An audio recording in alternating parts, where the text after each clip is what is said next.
অনেক ওয়েলকাম। আমি আজকে আপনাদের সঙ্গে শেয়ার করব একটি নতুন ধরনের স্ন্যাক্স রেসিপি, ব্রেড পকোড়া। খেতে যেমন মুচমুচে, দেখতেও কিন্তু ভীষণ সুন্দর এবং বানানোটা ভীষণই সহজ। ঘরোয়া পদ্ধতিতে কীভাবে বানানো যায় সেই রেসিপিটি কিন্তু আপনাদের সঙ্গে আজকে আমি শেয়ার করব। এখানে আমি প্রথমে একটু সরষের তেল গরম করে তাতে জিরে ফোড়ন দিয়ে দিয়েছি। তারপরে এখানে আমি দুটো আলুকে আগে থেকে প্রেসার কুকারে একটু সিদ্ধ করে রেখেছিলাম, সেটাকে হাত দিয়ে ম্যাশ করে তেলের মধ্যে দিয়ে দেবো।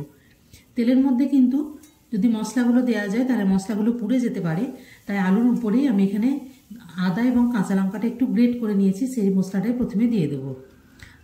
আঁচটাকে এই সময় একদম লোতে রাখতে হবে। তারপর আমি এখানে দিয়ে দিলাম কালারের জন্য একটু হলুদ গুঁড়ো, একটু চাট মশলা এবং একটু ধনের গুঁড়ো। সমস্ত কিছু দিয়ে মশলাটা কিন্তু দিয়ে একদম আঁচটা লো করে আলুর মশলাটাকে একটু ভালো করে নেড়ে চেড়ে নিতে হবে।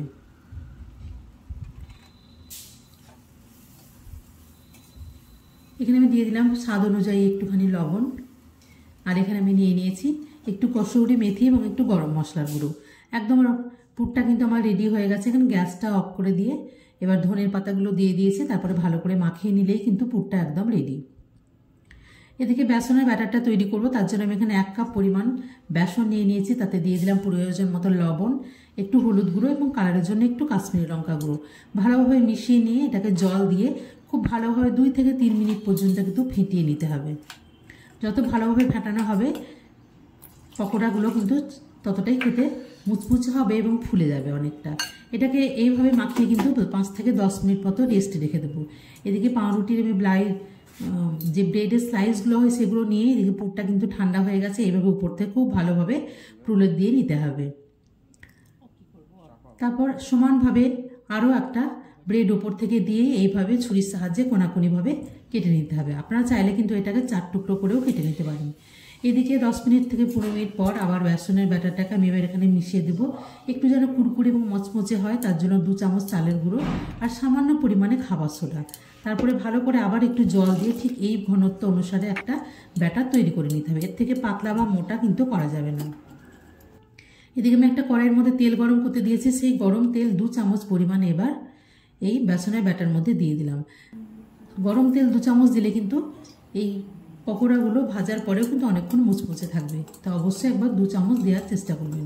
তারপরে এদিকে ব্রেডটা তৈরি করে নিয়েছি। তেলটাও কিন্তু হালকা মিডিয়াম গরম করে নিয়ে, একদম হাই হিটে কিন্তু গরম করা যাবে না, মিডিয়াম আছে গরম করে নিয়ে আঁচগুলোকে মিডিয়ামে রেখে কিন্তু পকোড়াগুলোকে এইভাবে বেসনে ডুবিয়ে ভালোভাবে তৈরি করে নেব। আঁচটাকে মিডিয়ামে রেখে উল্টে পাল্টে কিন্তু হালকা আঁচে এটাকে ভেজে নিতে হবে। যখন দেখবো ওপরটা একটু কালার চলে এসছে এবং মুচমুচে হয়ে গেছে তখন কিন্তু ওগুলোকে নামিয়ে নিতে হবে। আমার এই রেসিপিটি যদি ভালো লাগে আমার চ্যানেলটিকে সাবস্ক্রাইব করবেন, লাইক, শেয়ার এবং কমেন্ট করবেন। যে কোনো দিনে বাচ্চাদের বানিয়েও কিন্তু স্কুলে টিফিনে দেওয়া যায় বা সন্ধ্যায় স্ন্যাক্স হিসাবেও কিন্তু এগুলোকে খুব সুন্দরভাবে খাওয়া যায়।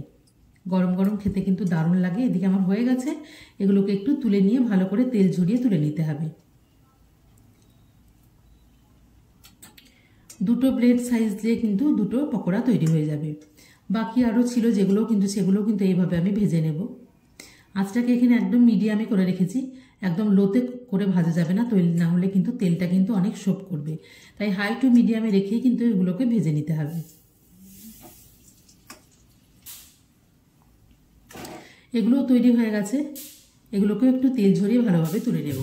আমার এখানে সব পকোড়াগুলোই তৈরি হয়ে গেছে। এবার আপনাদের আমি একটা কেটে দেখাচ্ছি যে এটা কতটা ক্রাঞ্চি এবং মুচমুচে হয়েছে এবং খেতে হয়েছে দুর্দান্ত।